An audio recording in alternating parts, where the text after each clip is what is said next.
전대신데 문제는 이게 전통성을 갖고 있다는 거야. 진달래꽃 같은 주제를 담고 있는 과거의 고전 작품들이 여러 개 있어. 예를 들면 뭐 황조가라든지 정지상의 송인, 서경별곡, 그 다음에 이 진달래꽃, 이별의 정환을 노래한 작품들이 굉장히 많아. 그러니까 이게 전통성을 이어가고 있다는 게 아주 중요한 거야. 그런데 이제 문제를 낼 때 이렇게 된단 말이지. 진달래꽃이 전통적이라면 어떤 부분이 전통적이냐 이렇게 물어보면 주제가 전통적이고요. 이별의 정환. 그 다음에 화자가 여성적 화자라는 것도 전통적이야. 그 다음에 여기 나보기가 역겨워 가실 때는 삼음보라는 것도 역시 전통적이야. 이런 전통성을 많이 갖고 있는 시고 우리나라 사람이 가장 좋아하는 시가 이 바로 진달래꽃이거든. 여기서는 진달래꽃이 빨간색이야. 빨간색이 화자의 사랑, 님에 대한 사랑 그런 것도 뜻하지만 또 하나는 화자의 분신이야. 분신. 화자의 분신. 이 중간에 보면 사뿐히 지려밟고 가시옵소서. 지금 님이 떠나면 나를 버리고 가는 거지. 그러면 나를 버린다는 건 나를 밟고 가는 거야. 그래서 진달래꽃을 밟는다고 표현했고 아주 확 밟지 말고 살짝만 밟으라는 얘기는 완전히 떠나가지 말고 잠깐만 갔다 오라는 뜻도 함께 포함하는 거다. 그래서 여기서는 한의 정서가 나타나. 한의 정서. 이별의 정한 그랬잖아. 그지? 주제가 이별의 정한이기 때문에 한의 정서가 나타난다. 여기서도 뭐냐면 떠나는 님을 찾고 싶어. 그런데 님은 떠나고 싶죠. 떠나고 싶은 뜻이잖아. 뜻을 꺾을 수도 없지. 옛날에 과거에 전통적 여인의 모습은 사랑하는 님 남자 있지? 남자의 뜻을 따르는 거야. 인종 참고 따른다. 그 다음에 희생 인종과 희생이라는 것이 여인들에게 뭐 이렇게 굴레처럼 씌워져 있는 어떤 전통적 여인상이었거든. 뭐 그걸 표현하고 있는 거야. 그리고 이 시가 아까 7글자 5글자 7호조라고 얘기하고 삼음보의 형식으로 돼 있어. 삼음보는 왜 전통적이냐면 민요가 삼음보 아니면 사음보야. 그러니까 전통적인 민요가 가지고 있는 음보를 똑같이 가지고 있는 거야. 예를 들면 아리랑 아리랑 아라리 이게 삼음보거든. 얘도 나보기가 역겨워 가실 때는 얘도 삼음보야. 특히 7글자 5글자로 되어 있다 그래서 7호조의 삼음보라고 한다. 이 형식이야. 그럼 내용 한번 다시 한번 확인해 볼게. 나보기가 역겨워 가실 때는 자 가실 여기서 주목해야지. 앞으로 떠나간다는 뜻이야. 이별 상황을 가정하고 있다. 가정. 지금 현재는 안 떠나는데 앞으로 떠나가실 때에는 이별 상황을 가정하고 그때가 되면 나는 말없이 고이 보내들이 우리다 이렇게 끝에가 반복된 걸 우리가 가위가 이쁘면 각선미가 이쁘다 그러잖아. 그 가위각자를 써서 가군이라고 한다. 맨 앞에가 반복되면 두운이라고 하고 여기는 지금 가군이 쓰였다 안 쓰였다? 쓰였다. 가군이 뭔데? 우리다 라니? 그래서 이련에서는 이별 상황을 가정한 다음에 님이 떠나간다면 말없이 체념하면서 보내드리겠다. 화자의 어떤 생각을 얘기한 거야. 두 번째, 영변학산 진달래꽃. 이건 7글자 5글자가 아니라 5글자 4글자잖아. 음수 글자 수가 완전히 파괴된 게 바로 이연이야. 이연. 영변의 약산. 영변은 지역 이름이고 평안도에 있는 지역 이름이고 약산은 거기 영변에 있는 산을 말한다. 그러면 어떤 구체적 지명이 나오면 있잖아. 향토적 분위기를 형성한다 이렇게 얘기하는 거야. 향토성이 있다 없다? 있다. 향토성 있는 부분이 어디다? 영변의 약산. 그렇지? 진달래꽃은 아까 얘기했지만 화자의 분신이고 화자가 가지고 있는 사랑의 감정을 얘기한다 그랬잖아. 아름 따다 가실 길에 뿌리 오리다. 아름은 한아름이 이만큼이니까 왕창 따가지고 님이 가시는 길에다 뿌리겠대. 끝까지 다 예를 들면 꽃잎을 뿌린다는 건 축복의 의미가 담겨져 있다고. 그러니까 내 마음에는 안 들지만 님이 가신다면 님의 뜻을 따라서 나는 축복의 의미로 꽃을 뿌리겠다. 그런 뜻이야. 이때 부처님도 어디 행차하면 막 꽃을 뿌렸거든. 이때 산화공덕이라는 말을 써. 산화가 꽃을 뿌린다는 뜻이 아니니 공덕을 축복하는 의미로 꽃을 뿌린다. 산화공덕에 해당되는 게 이연에 세 번째 나와 있는 삼행에 있는 내용을 한자성어로 바꾸면 산화공덕이 되는 거야. 자, 그 다음에 가시는 걸음걸음 놓인 그 꽃이 바로 진달래꽃이고 사뿐히 지려밟고 가시옵소서. 아까 선생님이 얘기했잖아. 꽉 밟으면 안 되고 사뿐히 살짝. 이 말이 바로 나를 완전히 버리시면 안 돼요 라고 얘기하는 거야. 그리고 나를 밟는다는 건 나는 얼마든지 밟힐게요. 희생의 의미가 강하다.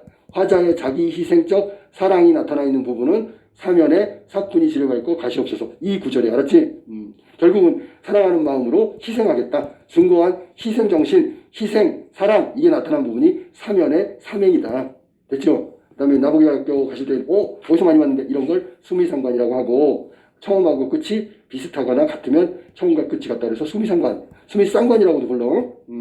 그래서 나보기가 역겨워 가실 때는 1년에 1, 2형하고 똑같은 구절이 나왔어. 수미상관. 죽어도 아닌 눈물이다. 죽어도 못해. 죽어도 안 해. 한다는 얘기야. 반어법이야. 반어법. 반어법이다. 반어. 그 다음에 죽어도 눈물 아니 흘려오리다. 이게 정치. 그러니까 도치되어 있단 말이야. 죽어도는 반어고 아니 눈물이 아니야. 눈물 아니 이렇게 되는데 이거는 도치야. 도치. 순서가 바뀌었다 그런 얘기야. 알았지? 그래서 맨 마지막에 마지막 행위 해석을 잘해야 돼. 겉으로는 눈물을 참고 눈물을 안 흘리고 보내드리겠다는 의미지만 겉으로는 다른 뜻으로는 떠나지 말라는 의미도 포함되어 있다. 아니 나 죽어도 눈물 안 흘린다라는 얘기는 그만큼 마음속에서 뭐랄까 아픔이 있다 그런 뜻이니까 가지 마세요를 죽어도 아닌 눈물 흘리리다라고 이면적으로 표현하고 있다. 표면적으로는 눈물 안 흘리고 보내드리겠다.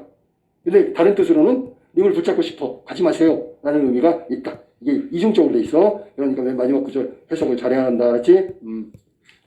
자, 그러면 수미상관의 효과 다시 한번 확인할게. 수미상관은 처음하고 끝이 이렇게 시작과 끝이 있다는 건 이게 시작이네? 이제 끝났네? 그래서 수미상관의 효과는 네 가지가 있는데 첫 번째, 반복됐으니까 운율을 형성한다. 두 번째, 앞에 뒤를 꽉 잡아주니까 시의 안정이 된다고.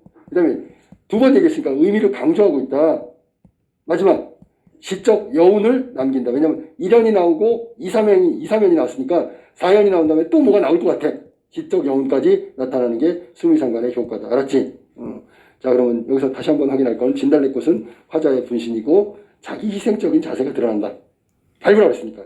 그 다음에 님에 대한 정성과 사랑도 표현하는 게 아름다다 가시길의 뿌린 거니까 진달래꽃이 가지고 있는 상징성이다. 자, 이 현대시 진달래꽃. 자, 붉고 선명한 이미지로 님에 대한 화자의 정성과 사랑이 담겨져 있는 소재는 뭘까요? 그러면 진달래꽃이야. 알았니? 그 다음에 진달래꽃은 이별 상황을 가정했다 안 했다? 가정했다. 주제는 이별의 정환이다 아니다? 정환이다. 마지막 연에 나와 있는 죽어도 아니 눈물 흘리리다는 님에 대한 원망을 드러낸다? 그럼 틀린 거야. 원망은 아니고요. 눈물을 흘리지 않고 보내드리겠다는 뜻과 가지 마세요라는 만류 이런 의미가 담겨져 있는 거지. 원망까지는 가지 않는다. 체념의 정서는 1연에 나와 있어. 1연에 말없이 고이 보내드리는 거. 이건 체념의 정서야. 알았지?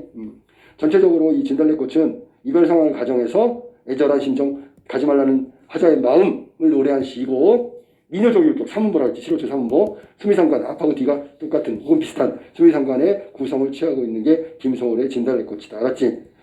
이거 잘 알아둬야 돼. 왜냐하면 시험에 자주 나오는 거고 송민곡도 연결이 되고 가시리하고도 연결되고 나중에 보충으로 가시리도 좀 들어봐야 돼. 알았지? 그래서 진달래꽃은 님을 떠나보내는 여인의 어떤 마음을 노래한 현대시고 화자의 정서에 주목해야 된다. 체념하는 정서도 있지만 원망까지 가지 않고 슬퍼하고 희생하고 인종 참아내고 따라간다. 알았지? 자, 선생님이 한자성어 다시 정리할게. 아름따라 가시길의 뿌리오리다. 산화공도. 됐지? 마지막에 죽어도 아니 눈물 흘리오리다. 에이불비. 슬프지만 울지 않겠다. 에이불비. 이게 한자성어야. 알았지?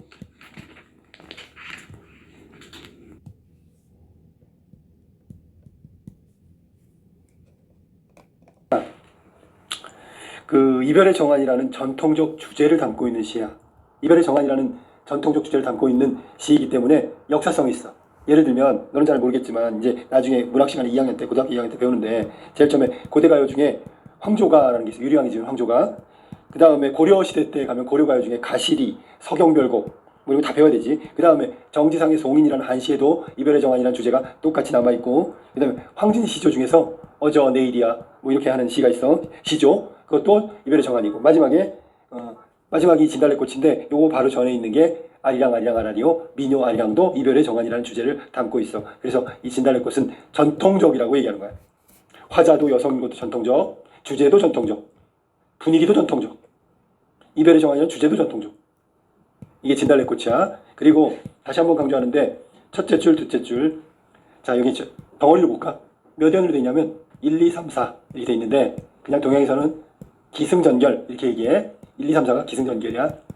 기승전결 4단 구성인데 첫 번째 1연 기 보니까 첫 번째 줄, 두 번째 줄을 가만히 보니까 7글자, 5글자로 돼 있어. 세 번째 줄도 봐봐. 말없이 고이 보내 7줄, 7글자 보내 들이우리다 5글자. 그래서 기본적인 율격, 리듬은 7, 5조 그러니까 7글자, 5글자.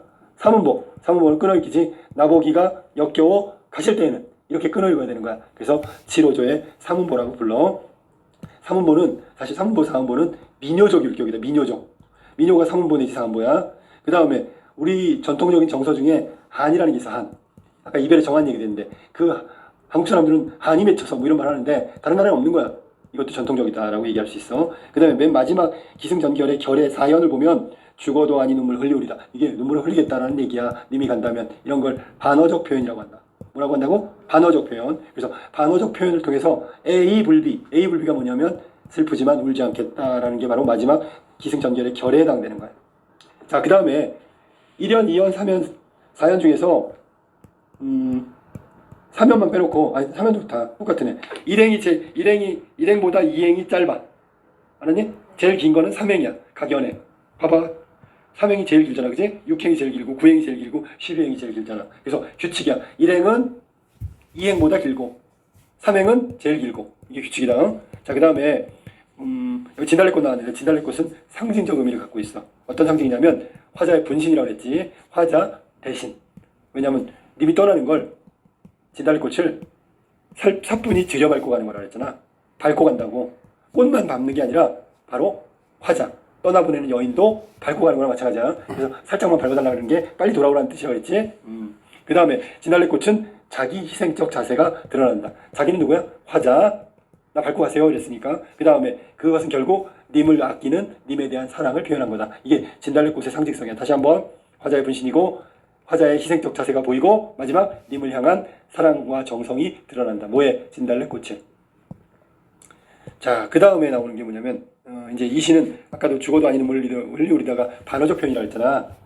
반어는 정반대를 얘기하면 반어가 되는 거야. 그러니까 이걸 반어로 본다면 아니 눈물 흘린다고 했으니까 눈물을 흘리겠다는 얘기지. 그래서 겉으로는 님이 떠나는 걸 막을 수가 없어. 님의 뜻을 존중해. 그래서 보내드리고 눈물을 흘리지 않겠다는 뜻이고, 속으로는 님이 떠났으니까 나 너무 슬퍼. 그래서 눈물을 흘린다는 뜻이야. 그래서 이 죽어도 아니 눈물 흘리우리다는 겉으로는 울지 않고 있지만 속으로 울고 있는 화자의 내면적인 정서의 표현이고 결국은 울고 있다는 것 때문에 반어적 표현으로 해석한다. 알겠지? 자, 이게 진달래꽃에 그 추가된 내용인데 여기 지금 보면 수미상관이라는 게 나오는데 수미상관은 앞에하고 맨 마지막하고 거의 비슷하면 돼. 조금 틀려도 상관없어. 아무튼 여기는 1연과 4연, 즉 기하고 결이 거의 비슷하지 수미상관이 됐고요. 수미상관은 네 가지의 기능을 해. 첫 번째가 뭐냐면 운율이지, 운율. 두 번째, 의미를 강조하고. 세 번째, 규칙성, 통일, 즉 형태적 안정감을 준단 말이야. 그 다음 마지막으로 여운이 느껴진다. 이게 수미상관의 효과인데 이걸 간단하게 네 글자 놀이로 하면 이거야. 시의 운율, 시의 안정, 시의 여운, 그 다음에 시의 아까 뭐랬지? 의미 강조. 이렇게 네 글자로 네 개가 나와. 그러니까 맨날 객관식 문제로 나오겠지. 네 개니까 하나만 더 추가하면 객관식이 된다고. 까먹으면 안 돼. 알았지? 문학사적으로 대한민국 사람들이 가장 좋아하는 시 진달래꽃이니까 잘 알아뒀으면 좋겠어.